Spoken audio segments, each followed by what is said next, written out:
Kinsa sa inyo dinhi ang naka-experience og ugahip? Ug unsa po inyong gihimo? Sa akong bahin, ang akong baby nagkaugahip. Unya, primero duha ra ka buok, dayon ang nitubo na pud ang lain ni sa iyang liog. Unya, hangtod nga ginidaghan siya ang ugahip sa iyang liog, nidaghan man.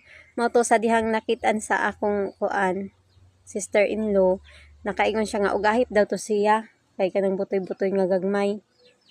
Ingon ani siya So nakaingon siya nga ang tambal daw sa ugahip kay handamay. Morning nanguha mig handamay. So pakit-on ta mo kung unsay naong sa handamay kay namang ko daw piki ng handamay. So mao ni siya ang tinuod nga. Mao ni siya ang handamay. Mura jud din nakatambal sa iyang ugahip. Mga 2 weeks pud to siya nga among gitambalan ani.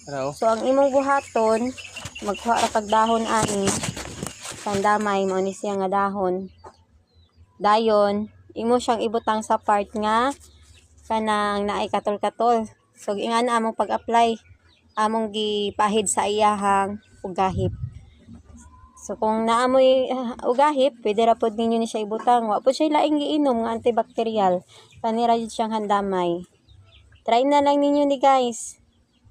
Ug naamoy ugahip para di na mo mag-inom og antibacterial.